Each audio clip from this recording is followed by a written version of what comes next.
Hey scaredy cats, it's me, Scaredy Matt. You're probably wondering what happened to my face. I used the wrong guard.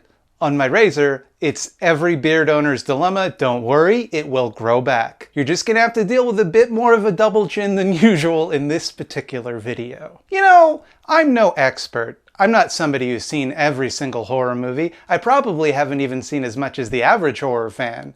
You might notice I said several times that there was an evil Santa Claus in Black Christmas. There is not. Oops. You might notice I referred to Train to Busan as Train to Baton. Oopsie daisies. I just like horror movies a lot. But that doesn't necessarily mean that I have a solid foundational grasp on the horror canon. Which is exciting, because it means that there are still classics out there for me to watch for the first time. It's just that my brain has all these weird prejudices about some movies. Like, I don't watch them because maybe I think, oh, I'm not gonna like this, or it'll be too boring, or maybe I think that they were really influential at the time, but now so many movies have iterated on the formula that it's gonna seem basic in comparison. I was in my 30s before I watched Texas Chainsaw Massacre for the first time, which is now one of my favorite movies. I had this idea in my head of what kind of movie it was. It was going to be like a broad hellbilly slasher, kind of like a Rob Zombie movie. And I also haven't seen any Rob Zombie movies. But then when I did watch it, it was a slow burn surreal nightmare, like I like! For years, people have been telling me to watch Wes Craven's The People Under the Stairs. I assumed, based on literally nothing, it would be really boring for some reason. Somehow, in the 20-odd years I've been a huge Nightmare on Elm Street fan, I never read the synopsis of The People Under the Stairs on Wikipedia, which would have quickly disabused me of that misconception. The People Under the Stairs is bonkers. It is one of the bonkersest movies I have ever seen. It's not the most bonkersest, that's still Hausu, but it's up there.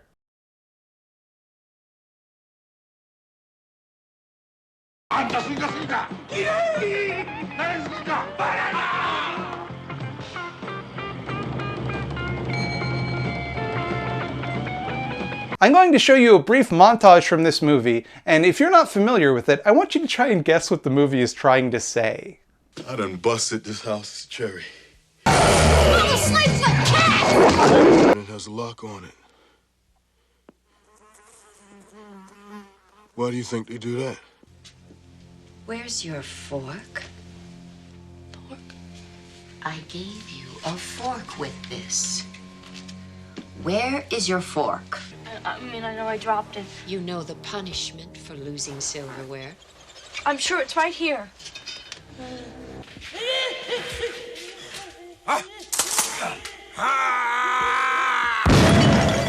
You should have let me kill her. You stay away from Alice. She did it with him, I know it. Oh, shit.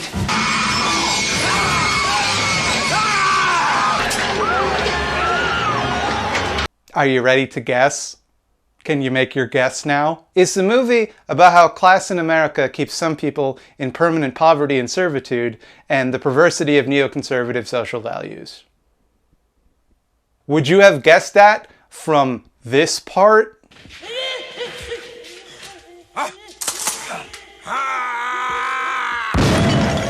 You know, there was a lot of criticisms I could see someone making of this movie. Maybe the humor doesn't work for them. Maybe they find the villains too over the top. Maybe they disagree with the film's message. Now, I don't agree with any of those criticisms, but I could see someone making them. But I specifically thought this movie would be boring. I thought this movie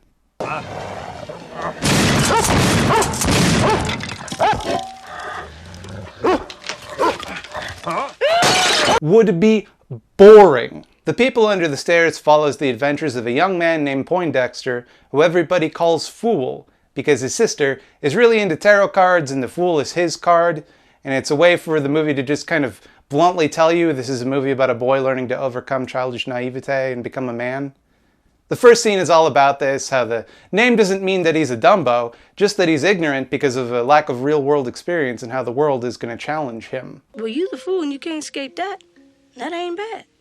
No? No, ain't the stupid kind of fool. Only the ignorant kind, because you're just starting out. That's better, I guess. Fool, don't go marching over that cliff now. Do the smart thing, the high thing. So what fool gonna do if he ain't gonna go off the cliff? Fly? He gonna do what he had to, fool. Turn around, walk the other way. Right through the fire of the sun. There you go. Don't waste any brain calories trying to interpret Fool's story. This is what it is.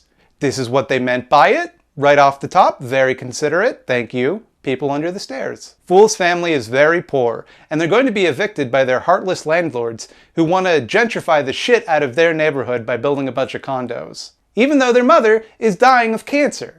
In a last-ditch effort to pay rent, Fool decides to help this guy, Leroy, break into the landlord's house to steal a stash of gold coins they're rumored to have. And if that already sounds nuts to you, buckle up. Before I go any further, I just want to note, Ving Rhames is so fucking funny in this movie. I didn't know Ving Rhames was funny. I've only ever seen him as a dour tough guy in movies, but in this movie he's kind of a blowhard jackass type.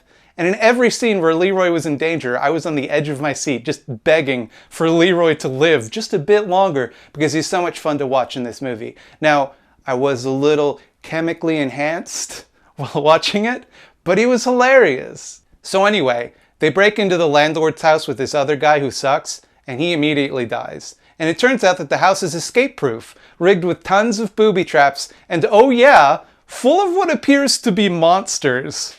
Turns out the Robesons who own this house are a criminally insane incestuous couple who snatch babies and try to raise them as their own, never allowing them to leave the house, but are also so brutally abusive and demanding that they ended up sending dozens of them to live in the basement forever as cannibalistic troll people. I thought this movie would be boring. Oh, and one of their fail sons is living inside the walls and the various cavernous tunnels they're in. That's Roach, that's his name. Meet Roach. They also have a kidnapped daughter named Alice, who to this point has avoided the horror of the basement by strict obedience to her fake parents' crazy demands. Don't worry though, Alice is chill. So Fool and company spend about 45 minutes to an hour running around this crazy house, and at this point I thought, okay, I got this movie figured out. Turns out, I wasn't paying close enough attention, because at the end of the second act, the movie throws one last twist at you. Fool escapes the house with enough gold coins to not only pay his rent and support his family, but also to pay for his mother's cancer treatment. But, to do so, he had to leave Alice behind. The police, of course, are no help, because the Robesons are rich and white, so the police work for them, naturally.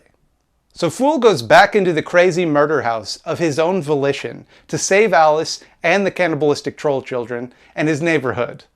The movie actually set this up in the tarot reading in the beginning, but I just forgot about that, I guess. He gonna do what he had to, fool. Turn around, walk the other way. Right through the fire of the sun. And just when it seems like Fool is done for, it turns out that before heading back in, he led his neighborhood in a revolution against the Robesons.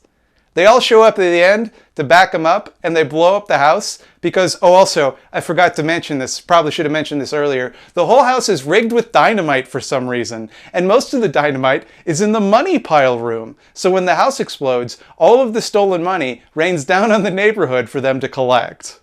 And that had to be one of the most satisfying endings to a movie I think I've ever seen. I adored this movie. The deranged premise, the ridiculous child logic of these two millionaires literally hoarding gold coins in the basement like Scrooge McDuck, the performances, Everett McGill and Wendy Roby as the characters man and woman respectively, are a joy.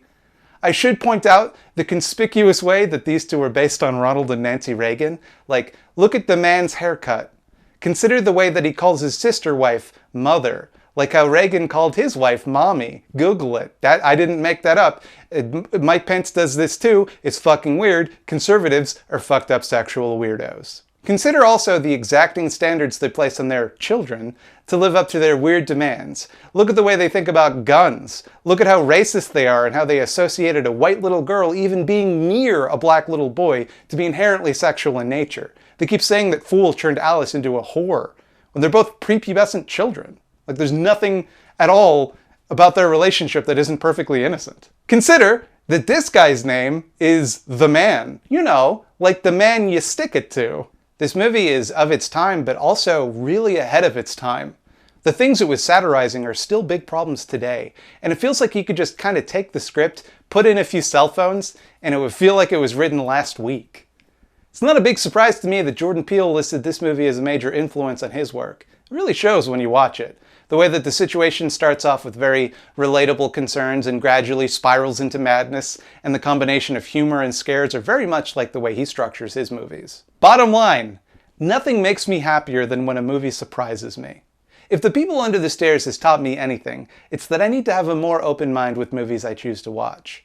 I need to be willing to sit down with movies that I'm afraid might be too dry or not exactly what I'm looking for at that moment. You've never run out of good movies, good books, good media to cram into your noggin. Who knows what movies I've never watched it turns out might be masterpieces? Hellraiser Deader? I Still Know What You Did Last Summer? Ginger Dead Man vs. Evil Bong? Smiley? Deathbed the Bed That Eats? I must now watch every movie on Earth on the off chance that one of them is as good as The People Under the Stairs. Well, that was a YouTube video that you watched. I hope you enjoyed it. Please press the like and subscribe buttons here on YouTube. Ring the little fucking bell. All of that would help me a lot. It helps me go up and down in the algorithm. I don't know how any of it works. Neither do you. Nobody does. Please do those things if you liked the video. Bye! Really sold it. Really convinced people it's in their best interests to do.